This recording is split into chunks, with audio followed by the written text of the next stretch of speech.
সবাই কেমন আছেন? আশা করি সবাই অনেক ভালো আছেন। আল্লাহ সবাইকে অনেক ভালো রাখুক। আসসালামু আলাইকুম। আজকে আমি ২ টো ডিম দিয়ে একটি কেক তৈরি করব। এজন্য আমি নিয়ে নিয়েছি ২ টো ডিম। এগুলো কিন্তু রুমের নরমাল টেম্পারেচারে রাখা ডিম। এরপর আমি ডিমটা খুব ভালোভাবে ফেটিয়ে নিব। এরপর আমি এখানে দিয়ে দিচ্ছি ১ কাপ পরিমাণ চিনি। চিনিটাও আমি খুব ভালোভাবে ফেটিয়ে নিব। ফেটিয়ে নিতে, নিতে কিন্তু এই ডিমে ফেনা নিয়ে আসতে হবে, তাহলে আমার কেকটা ভালো হবে। যতক্ষণ পর্যন্ত ফেনা না আসবে ততক্ষণ এভাবে ফেটাতে হবে।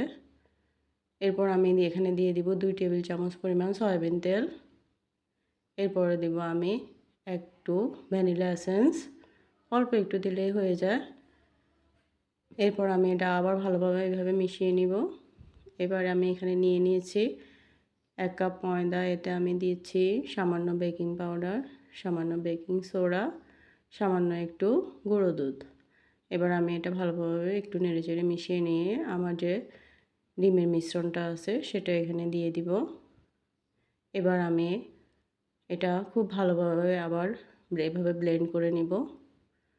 খুব ভালোভাবে একটু ব্লেন্ড করে নিতে হবে। দেখুন এভাবে যখন আমার মিশ্রণটা তৈরি হয়ে যাবে তখন এটা আমার কেকের জন্য পারফেক্টভাবে তৈরি।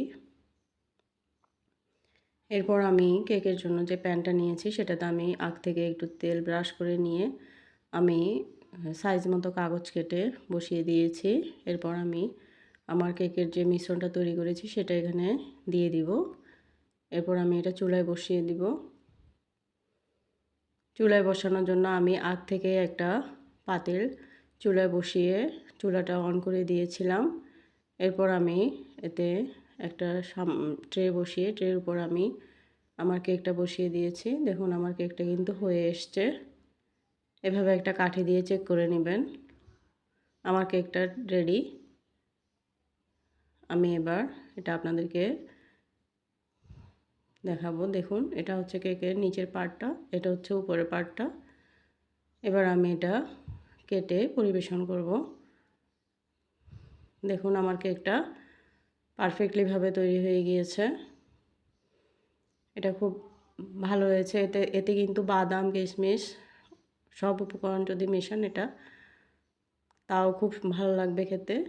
দেখুন আমার কেকটা রেডি।